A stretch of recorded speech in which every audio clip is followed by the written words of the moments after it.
Guys, আমি দেখেছি অনেক অনেক পার্সন আছে যারা নিয়মিতভাবে কোনো কিছু করতে পারে না। তারা এটা করব সেটা করব করতে করতে না সময়টা কিভাবে চলে যায় তারা বুঝতেই পারে না। তবে আমি তোমাদেরকে সাজেস্ট করব, দেখো তোমরা যদি এখন স্টুডেন্ট হয়ে থাকো, আমিও শিখতেছি, তোমাদেরকেও আমি যা কিছু শিখছি এটাই তোমাদের সাথে শেয়ার করছি। দেখো, শেখার কোনো বয়স নেই, তো জন্ম থেকে মৃত্যু পর্যন্ত তুমি শিখতেই থাকবে। আজ আছি কাল থাকবো কি থাকবো না কোনো গ্যারান্টি নেই। তো মানুষের এটাই, মানে কোনো একটা প্রাণী যে যে জন্ম হয়ে থাকে, মানে সে যে এখন আছে বর্তমানে, সে ভবিষ্যতে কী হবে, সে কোথায় যাবে, তুমি সেটাও বলতে পারবে না, কোনো কেউ গ্যারান্টি দিতে পারবে না। এটাই হচ্ছে সবথেকে ধ্রুব সত্য। যে এই জন্য মাইকেল মধুসূদন দত্ত বলেছেন, জন্মিলে মরিতে হবে, অমর কে কথা বলবে। তো বুঝতেই পেরেছো, তো জন্ম হওয়া মানে মৃত্যু হতে হবে অবশ্যই, কিন্তু তুমি যেই মানে সময়সীমায় তুমি অবস্থান করবে, ওই সময়সীমায় তুমি পৃথিবীর বুকে কী দাগ রেখে গেলে। সবথেকে বড় সত্য হচ্ছে তুমি পৃথিবীর বুকে কী দাগ রেখে গেলে। দেখো, প্রত্যেকটা পার্সনের আমি একটা জিনিস লক্ষ্য করেছি, যে ওরা মানে সময়ের সাথে চলতে পারে না, অনেক কিছু সমস্যা হয় ওদের সাথে। তো আর একটা জিনিস তোমরা দেখবে, তো সময়ের সাথে চলতে চলতে একটা জিনিস বা কোনো একটা পার্সন একটা ভুল করে ফেলে। সেটা হচ্ছে সে সময়ের সাথে চলতে চলতে সে বুঝতে পারে না কোনটা সঠিক কোনটা ভুল। সে সবসময় ভুল রাস্তাতেই চলতে শুরু করে দেয়, সঠিকটা সে অ্যাভয়েড করতে থাকে।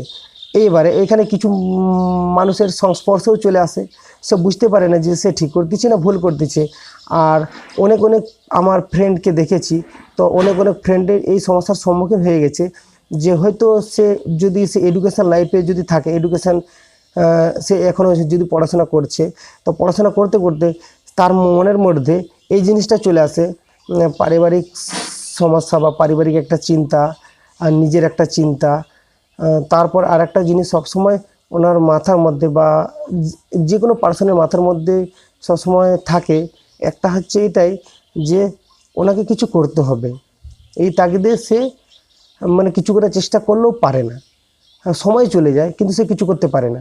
এরকমই ব্যাপারটা। দেখো, এই জন্য ঈশ্বরচন্দ্র বিদ্যাসাগর একটা কথা বলেছিলেন, যে নিত্য যাহা পড়িবে নিত্য তাহা অভ্যাস করিবে, কল্ল অভ্যাস করিয়া বলে যাহা রাখিয়া দিবে তাহা আর অভ্যাস করিতে পারিবে না। আর এই কথাটা সত্যি অনেকটা সত্য। এই জন্য জীবনে যদি কিছু করতে চাও বা কিছু যদি ভাবছো আমি করব, যেটা এপিজে আব্দুল কালামও বলেছেন, স্বপ্ন ওটা নয় যেটা ঘুমিয়ে ঘুমিয়ে দেখো, স্বপ্ন হচ্ছে ওটাই যেটা তুমি জেগে থাকা অবস্থায় তুমি দেখতেছো। আর ওই স্বপ্নটাই মানে ওই স্বপ্নটাই তোমাকে পূরণ করার জন্য তোমাকে ঘুমাতে দেবে না। আর কিন্তু বাস্তবে ব্যক্তিগুলা কি করে, পার্সন মানে যে কোনো পার্সন কি করে, স্বপ্ন হচ্ছে ঘুমিয়ে ঘুমিয়ে যে স্বপ্নটা দেখলো, ভাবলো আমি আজকে আজকে ঘুমালাম, আমি এমন একটা স্বপ্ন দেখলাম, সত্যি আমি সে কল্পনা করতেছি, মানে স্মৃতি আমার মস্তিষ্ক আসতেছে, আমি ভুলে যাচ্ছি গাইস। কিন্তু ওটা স্বপ্ন নয়, স্বপ্নটা হচ্ছে ওটাই যেটা তুমি জেগে থাকা অবস্থায় দেখবে। ওই স্বপ্নটাকে মানে বাস্তবায়িত বা ওই স্বপ্নটাকে পূরণ করার জন্য তুমি অনবরত সংগ্রাম করে যাবে, ওইটাই হচ্ছে স্বপ্ন।